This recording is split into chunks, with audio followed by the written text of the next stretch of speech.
Lumipas pa ang mga araw at halos 2 linggo na rin nakakaraan na magsimulang magtrabaho si Angeline sa isang call center.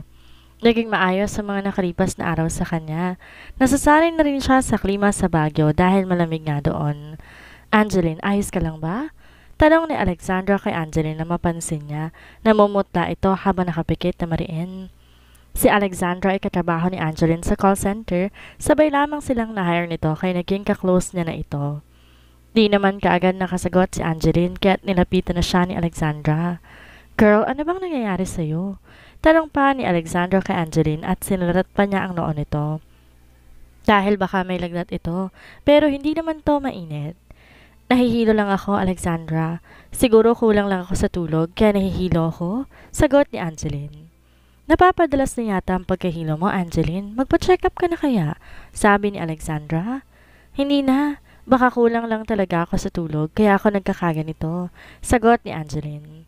Napapadalas na kasi ang pagkahilo niya sa hindi niya malamang dahilan. Madalas naman na si Alexandra ang nakakapansin sa kanya kapag nakakaramdam siya ng hilo dahil palagi siyang natitigilan sa ginagawa niya. Sigurado ka ba? Baka may sakit ka na, hindi ka lang nagsasabi. Pwede naman kitang samahan kung gusto mo magpa-check up, sagot ni Alexandra dahil nag-aalala na siya sa kaibigan niya. Kahit naman bago lang silang magkakilala ni Angeline, napapalapit na talaga siya ng husto rito dahil napakabait naman ito. Oo, sigurado ko. Magsasabi naman pati ako kung may sakit ako kaya wag mo akong alalahanin. Nakangiti pang sagot ni Angeline sa kaibigan niya. Alam mo, mabuti pa, huwag ka na mag-OT. Umuwi ka na maaga para makatulog ka ng maayos para naman di ka palaging nahihilo. Papayagan ka naman ni Sir Lester kung magsasabi ka dun. Ikaw pa, malakas ka ron eh. Suhestyon pa ni Alexandra. Napaisip naman si Angeline dahil tama nga si Alexandra. Uuwi na lamang siya na maaga para makabawi siya ng tulog. Sige, mabuti pa nga na umuwi ako na maaga ngayon para makabawi ng tulog para hindi na ako nahihilo palagi, sagot ni Angeline. Na makita ni Angeline ang kanilang supervisor na si Lester, ay dali-dali na siyang lumapit dito. Good afternoon po, Sir Lester. Bati ni Angeline kay Lester na makalapit siya rito. Yes, Miss Soriano, may kailangan ka? Tanong ni Lester. Sir, magpapaalam po sana ako na hindi po ako mag-OT ngayon, sagot ni Angeline. Tinitigan naman ni Lester si Angeline. Why? Sir, medyo masama po kasi ang pakiramdam ko. Pasensya na po kahit ngayong araw lang po. Pakiusap pa ni Angeline. Sige, pero ngayon lang to, Miss Angeline. Hindi na pwede sa susunod, sagot ni Lester. Napangiti naman si Angeline dahil dito.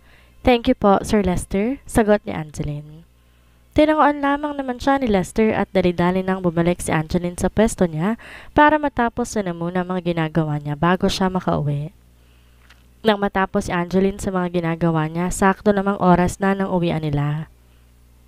Nagpaalam na lamang siya kay Alexandra na mauuna na siyang umuwi dito.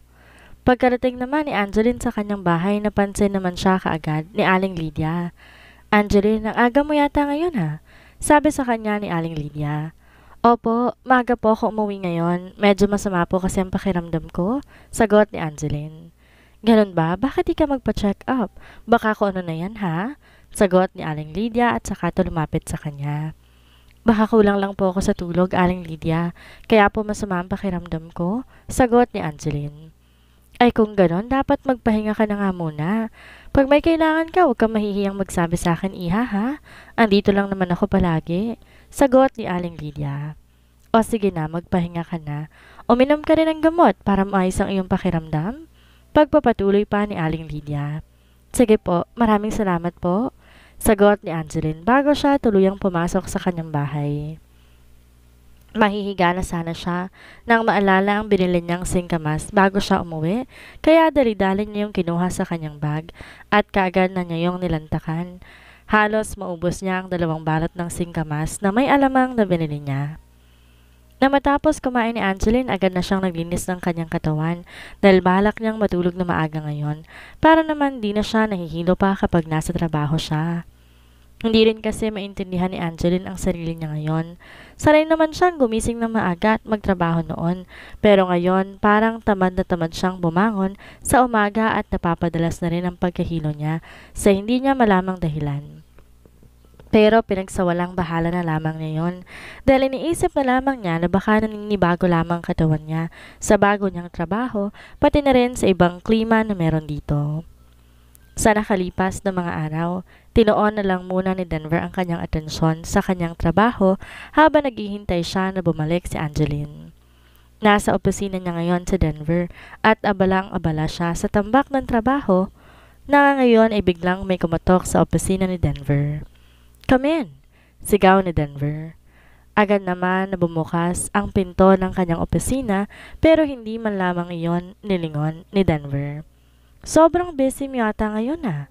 Agad na sabi ng dumating sa opisina ni Denver na walang iba kundi si Liam, ang kanyang matalik na kaibigan. "May kailangan ka?" Tanong ni Denver at hindi man lang niya nililingon ang kaibigan dahil abala siya sa ginagawa niya. "Wala naman, kakamustahin lang kita.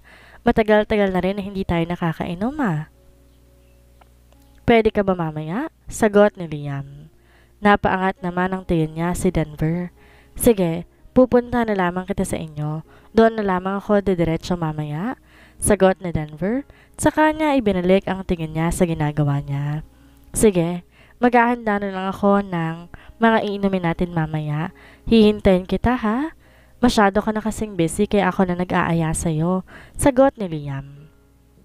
"Sige na, aalis na ako. Mamaya na lamang." Pagpapaalam pa ni Liam sa kaibigan, saka ito umalis sa opisina ni Denver.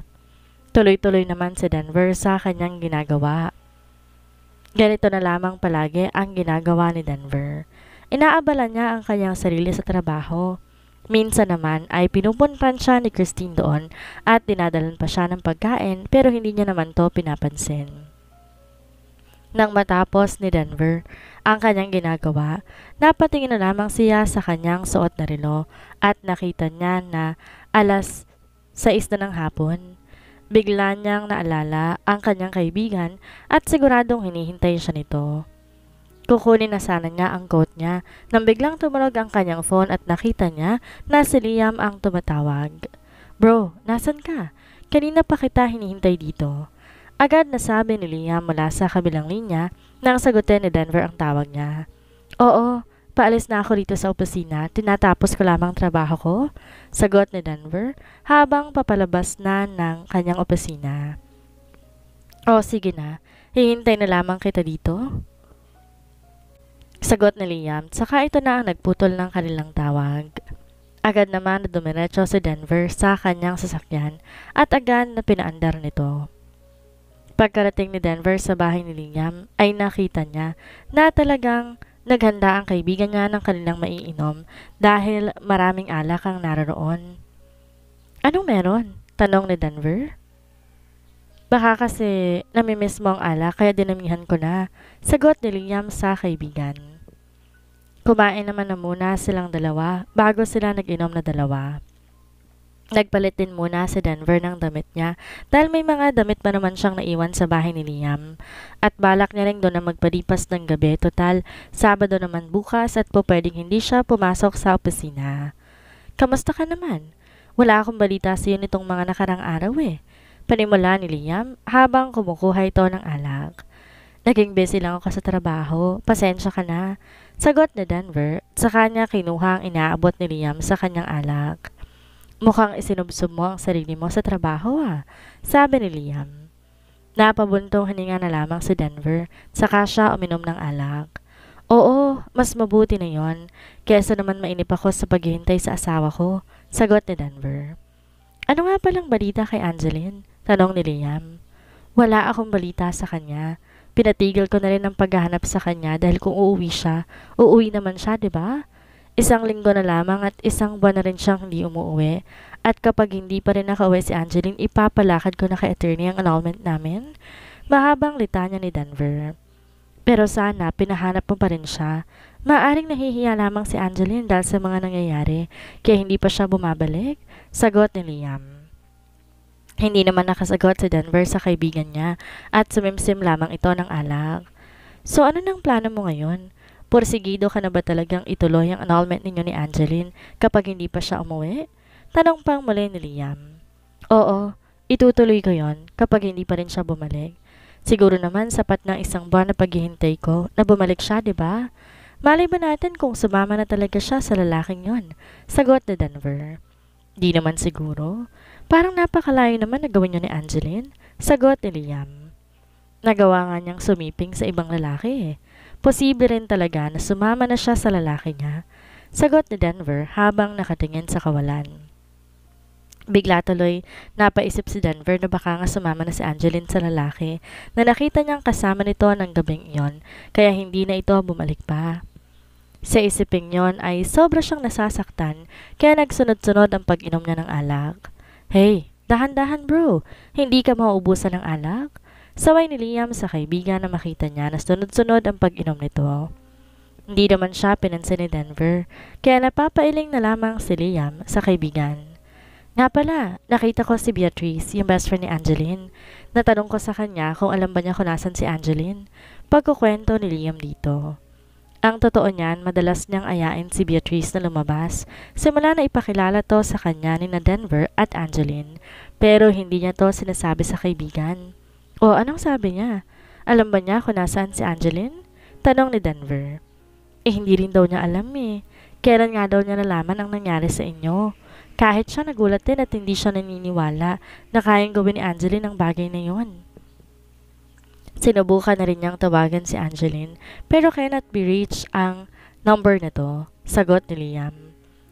Nagawa na nga niya eh. Kitang-kita mismo ng mga mata ko yun. Kung hindi alam ni Beatrice kung nasan si Angeline, baka nga sumama na yun sa lalaki niya.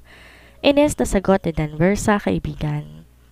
Napaparami na rin ang naiinom ni Denver, kaya medyo tinatamaan na siya ng kalasingan. Hindi naman siguro bro, baka may dahilan din naman si Angeline kung bakit siya umalis. Sagot ni Liam. Hindi naman na nagsalita pa si Denver.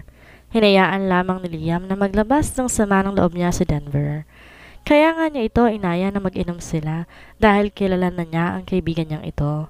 Magkikim-kim hanggat kaya niya, kaya't si Liam na minsan na nag-aaya dito para lang mailabas ang sama ng loob nito. Christine, saan ka pupunta? Gabi na lalabas ka pa? Sita ni Claudia kay Christine. Pupuntahan ko lamang po si Denver, Mom. Sagot ni Christine. Christine, asawa pa rin ng ate Angeline mo si Denver, kaya wag ka munang magpupunta sa kanya. Sagot ni Claudia. Mom, maghihiwalay na rin naman po sila ni ate Angeline at isa pa po, mahal na mahal ko pa rin po si Denver. Kaya handa na po ako maging kapalit ni ate Angeline. Total naman po ako talagang mahal ni Denver bago pa man sila ikasal ni ate Angeline. Diretsahang sagot ni Christine sa kanyang ina. Christine, nakakahiya na sa pamilya ni Denver. Hanggang ngayon nga pare-parehas tayo naghihintay na bumalik ang ate Angeline mo tapos pupunta-punta ka sa bahay ni Denver. Hindi magandang tingnan yon, Christine. Sagot ni Claudia sa kanyang anak. Mom, hayaan niyo na lamang po ako. Maghiwalay naman din po sila Denver at ate Angeline kaya ayos lang po yun. Sagot pa ni Christine. Sige na po, Mom. Aalis na po ako. Pagpapaalam pa ni Christine sa kanyang ina, sa kanya ito dali-daling tinalikuran. Christine, sandali. Sabi pa ni Claudia, pero di na siya pinakinggan pa ni Christine at dire-diretso na tong umalis. Napapailing na lamang si Claudia dahil sa ugali ng kanyang anak. Nag-aalala pa rin naman silang mag-asawa para kay Angeline dahil hindi rin nila alam kung nasan ito. Sadyang masama lang ang loob nila ng mga panahon na yon, kaya hindi nila maintindihan at makausap na maayos si Angeline. Pero na makapagpalamig na sila, saka naman nila nalaman na umalis na nga si Angeline at walang nakakaalam kung saan ito nagpunta. Samantala naman, pagkalabas ni Christine ng kanilang bahay, ay agad na siyang sumakay sa kanyang kotse. Balak niyang doon matulog sa bahay ni na Denver. Kanina niya pa kasi ito tinatawagan pero hindi sinasagot ang tawag niya, kaya nagpasya na lamang siya na puntahan ito. Malapit na si Christine sa bahay ni Denver nang biglang nag-ring ang phone niya. Napairap na lamang siya na makita niya kung sinong tumatawag sa kanya. Hindi niya sana to sasagutin pero paulit-ulit tong tumatawag kaya itinabi niya na muna ang kanyang sasakyan sa kanya ito sinagot. Bakit ang tagal mo bago sumagot? Agad na tanong ni Paulo mula sa kabilang linya. Napapairap naman si Christine kahit hindi niya kaharap ito. Ano bang kailangan mo at napatawag ka? Tanong ni Christine. Alam mo naman siguro kung anong kailangan ko sa'yo, di ba? Sagot ni Paulo. Kagagaling ko lang dyan kahapon ha. Sa susunod na lang ulit ako pupunta dyan, sagot ni Christine. Ayoko, gusto ko ngayon, kaya pumunta ka na rito? Sagot ni Paolo at saka nito pinutol ang tawag. Paolo, gabi... Hello? Di na natuloy pa ni Christine ang sasabihin niya nang babaan na siya ng tawag ni Paolo. Shit, nakakainis talagang lalaking yon. Wrong timing naman eh. Inis na sabi ni Christine. Muli niya nang pinaandar ang kanyang sasakyan at saka niya tinungo ang bar ni Paolo. Di niya kasi mapaghindian ang binata dahil palagi nitong pinananakot sa kanya ang ginawa nila kay Angeline. Kaya no choice siya kundi ang sumunod na lamang sa gusto nito kahit na naiinis siya dahil hindi pa rin bumabalik sa kanya si Denver. Samantalang ito ay nakukuha ang gusto nito sa kanya. SPG. Pagkarating ni Christine sa bar ni Paolo, agad na siyang dumiretso sa opisina nito. Kagagaling ko palang dito kahapon, 'di ba? Ines na sabi ni Christine kay Paolo pagkapasok niya sa opisina ng binata. Oo nga, pero gusto ulit kitang makasama ngayon eh. Hindi ka naman siguro busy, 'di ba? Sagot ni Paolo saka siya lumapit kay Christine. May pupuntahan na ako. Pwede ba na bukas na lang kita balikan? Sagot ni Christine. Nandito ka na, aalis ka pa. Sino ba kasing pupuntahan mo? Si Denver na naman ba? Ni hindi ka naman yata pinapansin, sagot ni Paolo. Mahal ko si Denver at alam kong babalik din siya sa akin. Ines na sagot ni Christine at inirapan pa niya si Paolo. Talaga lang ha? Eh hindi ka nga niya napapansin man lang eh. Mag-iisang buwan nang umalis ang kapatid mo pero di ka naman pinapansin ang lalaki na yon. Bakit ba kasi hindi na lang ako? Sagot ni Paolo. Pinapansin niya ako? Ines na sabi ni Christine. Sige na, babalikan na lang kita bukas. Pagpapaalam pa ni Christine. Lalabas na sana siya roon nang bigla siyang hapitin ni Paolo sa bewang. Ano ba, Paolo? Bitawan mo nga ako? Pagpapamiglas na lamang ni Christine sa binata. Saan ka pupunta? Nandito ka na, aalis ka pa? Bukas ka na lang pumunta sa lalaki mo at paligayahin mo muna ako. Sagot ni Paolo at sa kanya kiniyumos ng halik ang labi ni Christine. Paolo, sandali! Pagpapamiglas pa ni Christine dito pero mas malakas ang lalaki kaya naman nahihirapan siyang makawala sa pagkakayakap nito sa kanya. Di naman pinakinggan ni Paolo si Christine. Binuhat pa niya ito at kaagad na iniga sa sofa. Pumaibabaw rin siya kaagad sa dalaga. Paolo, ano ba? Sandali lang kasi. Pagpapamiglas pa ni Christine kay Paolo pero malakas talaga ang binata at hindi niya kayang itulak. Di pa rin pinakinggan ni Paolo si Christine at diretso lamang to sa kanyang ginagawa. Shit, Paolo, please, stop! Tila nahihirapan pang sambit ni Christine at di niya na mapigilan na mapaungol dahil nadadarang na siya sa ginagawa sa kanya ni Paolo. Napangisi naman si Paolo dahil sa nakikita niya kay Christine. Naglumikot na rin ang kamay ni Paolo. Ayaw ka pa kanina, gusto mo rin pala? Sambit ni Paolo. Agad na niyang hinubad ang kanyang damit at agad pumaibabo ulit sa dalaga. Parehas pa silang naghahabol ng kanilang hininga matapos marating ang kaluwalhatian. Di na rin naman nagtagal at umalis na rin si Paolo sa ibabaw ni Christine at agad na dinampot ang mga damit niya tsaka ito nagbihis. Si Christine naman umupo na muna matapos kunin ang mga damit niya dahil parang nanghihina pa siya matapos sa mainit na sandali sa kanila ni Paolo. Nagustuhan mo rin naman ang ginagawa natin. Dapat hindi ka na nagpapakipot pa, sabi ni Paolo kay Christine na makita niya itong nagbibihis pa. Sinamaan naman ni Christine ng tingin ang binata. At anong gusto mo? Araw-araw natin itong gagawin? Sagot ni Christine. Bakit hindi? Kung parehas naman natin gusto Bakit hindi natin araw-arawin? Nasasarapan ka rin naman. Nakangisi pa na sagot ni Paolo habang nagsisindi ng sigarilyo. Tumigil ka nga dyan. Kung tutuusin, lugi na ako sa'yo ha. Ikaw nakukuha mong gusto mo sa akin, samantalang ako hindi pa rin bumabalik sa akin sa Denver. Sagot ni Christine at naupo muna siya makatapos yung magbihis. Ipapaalala ko lang sa'yo, Christine, ikaw ang nagbigay ng deal na to. Pumayag lang ako sa gusto mo mangyari kaya hindi ko problema kung ayaw nang bumalik sa'yo ng lalaking yon. Sagot ni Paolo at saka ito kumitit ng sigarilyo. Di naman na nakasagot pa si Christine dahil tama naman ang sinabi ni Paulo. Siya naman talaga ang may gusto ng deal na ito. Yun nga lang ang akala niya magiging madali lang na makuha niya muli si Denver pero nagkamali pala siya.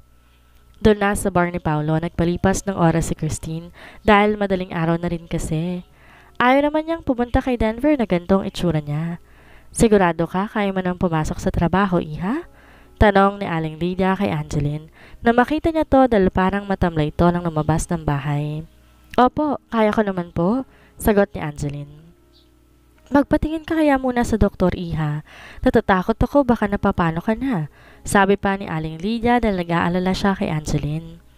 Kahit kasi nangungupahan lang to sa kanya, naging malapit na rin sa kanya ang dalaga, lalo na ang kanyang anak.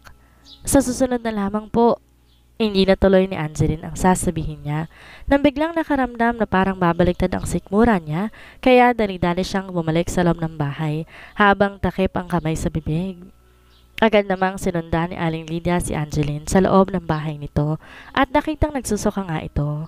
Ano bang nangyayari sa iyo, iha? Baka may nakain ka o ano? Nag-aalalang sabi ni Aling Lydia kay Angeline habang hinahagod ang likod nito na patuloy na nagsusuka. Di naman nakasagot si Angeline. Patuloy lamang siya sa pagsusuka. Nang mahimasmasan si Angeline, nagmumugmuna siya bago siya naupo sa isang upuan. Nilapitan siya kaagad ni Aling Lydia. Naku iha, mabuti pa. Magpatingin ka muna sa doktor ngayon. Mukhang may sakit ka nga, tignan mo, namumutla ka na. Sasamahan na lamang kitang magpatingin ngayon, sabi ni Aling Lydia. Di naman sumagot si Angeline sa sinabi ng ginang. Saglit lang at magpapalit ako ng damit para makaalis na tayo, sabi ni Aling Lydia at saka lumabas ng bahay ni Angeline. Naipikit na mariin ni Angeline ang mata niya nang makaramdam na naman ng hilo. Kahit siya nagtataka sa nararamdaman niya. Wala siyang matanda ang kinain niya para masuka siya at maaga rin siyang natulog kagabi pero nahihilo pa rin siya. Kinuha muna ni Angeline ang phone niya at saka nag-text kay Alexandra para makisuyong pakisabi sa supervisor nila na hindi siya makakapasok dahil masama pa rin ang pakiramdam niya. Di naman nagtagal, bumalik din agad si Aling Lydia. Kasama pa ang kanyang anak dahil nag-aalala din to para kay Angeline. Kaya hindi rin to nagpapigil at gusto rin samahan si Angeline sa pagpapacheck up. Pagkarating sa klinik, agad na rin namang pinapasok si Angeline sa loob at saka siya sinuri ng doktor. Matyaga siyang hinihintay na mag-inang Lydia at Sofia. Matapos examine si Angeline, pinalabas muna siya at hihintay ng resulta ng mga ginawa sa kanya. Kamusta ng pakiramdam mo? Nahihilo ka pa rin ba, iha? Puno ng pag-aalalang tanong ni Aling Lydia kay Angeline. Medyo nawala pong hilo ko. Di na rin po ako nasusuka. Mabuti naman kung ganon. Sana naman wala lamang yung nararamdaman mo. Halos isang oras din ang hinintay ni Angeline bago tinawag muli ang kanyang pangalan. Miss Angeline Soriano, pwede na po kayong pumasok. Tawag sa kanya na isang babae. Agad pumasok si Angeline at naiwang muli ang mag-ina. Miss Angeline Soriano, right? Tanong ng doktor kay Angeline. Ako nga po, sagot niya bago naupo sa harapan ng table ng doktor. Tiningnan isa-isa ng doktor ang mga resulta ng ginawang test kay Angeline. Kailan ang huling regla mo, Miss Angeline? Tanong ng doktor. Napaisip si Angeline dahil nawala na nga sa isip niya na hindi na pala siya dinadatnan. Muli niyang naalala kung kailan ba siya huling dinatnan. Halos 2 buwan na po akong hindi dinadatnan, Dok. Kanda o talpa na sagot ni Angeline. Tumango-tango naman ang doktor sa kanya. Base dito sa resulta ng mga test na ginawa sa'yo, okay naman ang lahat, pero nag-positive ka sa pregnancy test. Tigagal naman si Angeline at napaawang ang bibig niya dahil sa kanyang narinig na sinabi ng doktor. Po? Buntis ako? Di makapaniwalang tanong pa muli ni Angeline dahil parang nabingi siya. Yes, Miss Angeline, you're pregnant. I-refer kita sa isang OB-GYN. Sagot ng doktor at inayos sa mga papel na resulta ng mga test ni Angeline. Baka po nagkakamali lang kayo? Sabi muli ni Angeline sa doktor. Para makasigurado, mas mabuting magpatingin ka rin sa OB-GYN para makonfirm mo kung buntis ka. May mga sinabi pa kay Angeline ng doktor, parang di niya yun maintindihan. Tanging natatandaan niya na lamang ay ang pumunta raw siya ng 3rd floor dahil doon ng OB-GYN clinic. Pagkalabas ni Angeline, agad siyang sinalubong ni Aling Lydia. Ano, kamusta iha? Tanong agad ni Aling Lydia. Aling Lydia, kailangan ko raw pong magpatingin sa OB, sagot ni Angeline. Ha? Bakit daw? Kunot noong tanong ni Aling Lydia. Buntis daw po ako, sagot ni Angeline. Takang-taka naman si Aling Lydia dahil halos isang buwan nang nakasama nila si Angeline. Wala silang nakitang kasama nitong lalaki at wala rin tong nakakwento sa kanila na may nobyo ito o ano. Mabuti pa magpatingin ka na rin para makasigurado tayo, sagot ni Aling Lydia, tsaka niya inakay papunta ng third floor si Angeline upang magpatingin sa isang OB-GYN.